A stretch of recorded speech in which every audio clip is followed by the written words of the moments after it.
미국 국영 매체가 윤석열의 언론 탄압에 비판했습니다.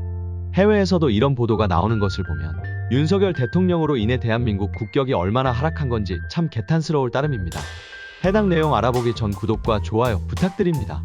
미국 국영 매체인 미국의 소리는 한국 윤석열 정부 들어 언론에 대한 명예훼손 고발 증가라는 제목의 기사를 보도했습니다. 그러면서 지난 바이든 날리면 사건으로 인해 MBC 기자를 고소한 것을 비판했습니다. 해당 전문 읽어드리도록 하겠습니다. 윤 정부와 여당 관계자들은 MBC 직원을 명예훼손 혐의로 민사 1명, 형사 2명 등 3건을 검찰에 고소했다며 이 사건은 윤 대통령의 패턴에 딱 들어맞는다. 윤 정부는 비판적인 언론인과 언론 매체를 기록적인 속도로 형사 고발하고 있다고 발언했습니다. 그러면서 윤 대통령 집권 첫 18개월 동안 윤 정부와 정치적 동맹자들은 최소 11건의 보도 사례와 관련된 명예훼손 소송을 제기했다. VOA가 분석한 사건 중에는 형사 고발도 진행 중이라고 밝혔습니다.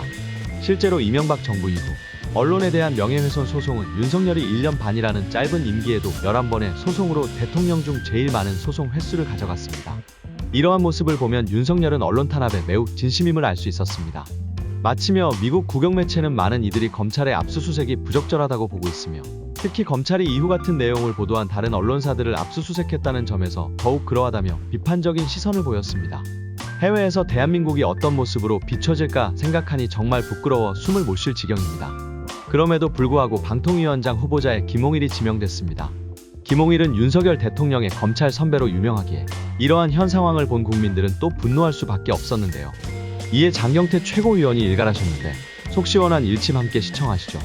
검찰판 하나회가 고위공직 이국저곳에 등장한 후 가장 이해할 수 없는 인사가 단행됐습니다. 방통위원장 후보자에 대통령의 검찰 선배 김홍일 국민권익위원장이 지명된 것입니다. 또 검사야? 또 친분이야?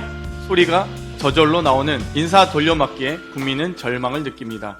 대부분을 강력사건 수사로 보낸 조작수사 저승사자는 이제 언론 장악 저승사자로 나타났습니다. BBK 봐주기, 고발사주 공익신고자 공격, 전관예우에 따른 재산 증식 의혹까지 권력에 굴종하고 조작 보훈에 익숙한 사람에게 윤석열 대통령이 기대하는 바는 명백합니다.